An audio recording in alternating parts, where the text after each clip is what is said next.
بسم اللہ الرحمن الرحیم۔ السلام علیکم ناظرین۔ مرج العذرا کی سرزمین وہ علاقہ ہے جسے خلیفہ دوم عمر بن خطاب رضی اللہ تعالیٰ عنہ کے زمانے میں حجر ابن عدی نے فتح کیا تھا اور وہاں کے لوگوں کو اسلام کی دعوت دی تھی، اور آج بھی اس سرزمین پر ان کی بے شمار یادگاریں موجود ہیں۔ جب حکومت کے اہلکار ان کا ہاتھ باندھ کر اس سرزمین پر لائے تو انہوں نے کہا، میں سب سے پہلا مسلمان تھا جس نے اس علاقے میں تکبیر کہی تھی اور خدا کو یاد کیا تھا، اور اس وقت یہ لوگ مجھے یہاں قید کر کے لائے ہیں۔ حجر ابن عدی کا سب سے بڑا جرم ان کا محب امام اور خلیفہ وقت حضرت علی رضی اللہ تعالیٰ عنہ ہونا تھا۔ اس لیے اس نے ایک گروہ کو یہ ذمہ داری سونپی کہ وہ موجودہ شام کے علاقے مرج العذرا جائیں اور حجر ابن عدی اور ان کے ساتھیوں کو قتل کر دیں۔ جب وہ سپاہیوں نے انہیں گرفتار کیا تو ان سے کہا، اگر تم لوگ علی سے اظہار برت اور دوری اختیار کرو اور ان کی شان میں گستاخی کرو تو ہم تمہیں آزاد کر دیں گے، اور اگر ایسا نہیں کرو گے تو تمہیں قتل کر دیں گے۔ حجر ابن عدی اور ان کے ساتھیوں نے کہا،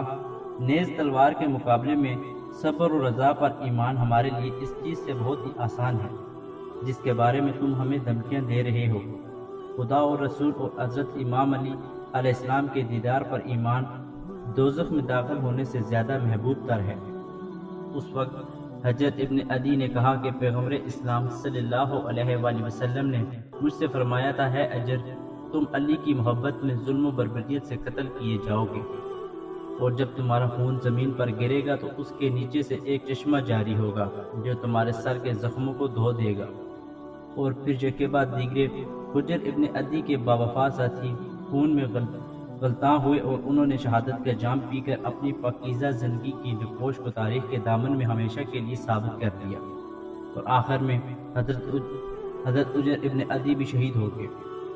پیغمبر اسلام صلی اللہ علیہ وآلہ وسلم کے عظیم صحابی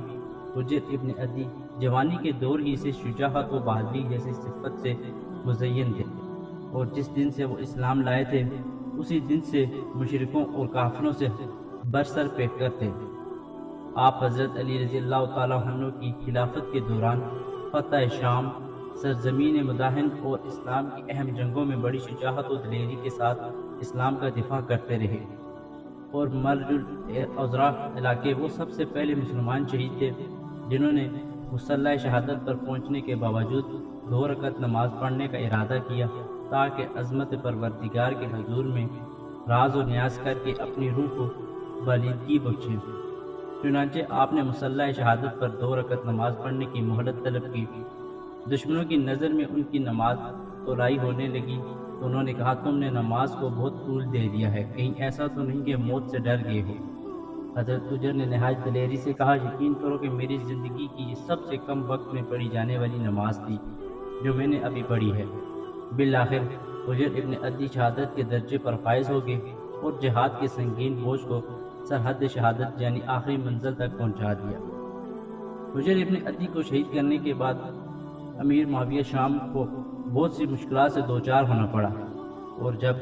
حج کے ارادے سے مدینہ گئے تو ام المومنین حضرت عائشہ رضی اللہ تعالیٰ عنہ سے ملاقات کی خواہش ظاہر کی، لیکن جناب عائشہ نے 2 دلیلوں کی بنیاد پر ملنے سے انکار کر دیا۔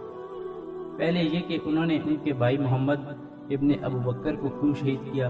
دوسری یہ کہ اس نے حجر ابن عدی کو کیوں شہید کیا۔ امیر شام نے حضرت عائشہ رضی اللہ تعالیٰ عنہ سے معافی مانگی، لیکن انہوں نے ملاقات کی اجازت نہ دی، مگر جب اصرار زیادہ بڑھا تو جناب عائشہ سلام اللہ علیہا نے ملاقات کی اجازت دے دی، اور پھر پیغمبر اسلام صلی اللہ علیہ وآلہ وسلم کی یہ حدیث پڑھ کر انہیں سنائی کہ پیغمبر اسلام صلی اللہ علیہ وآلہ وسلم نے فرمایا تھا کہ میں سرزمین مرج العذرا پر ایک گروہ قتل ہوگا جن کے قتل سے پروردگار عالم اور اہل آسمان بہت زیادہ غضبناک ہوں گے۔ کہتے ہیں کہ امیر شام زندگی کے آخری لمحے تک اس دلخراش منظر کو یاد کرتے رہے اور حجر ابن عدی کے قتل پر اظہار پشیمانی کرتے رہے۔ ناظرین، اسی امید کے ساتھ کہ آپ کو ہماری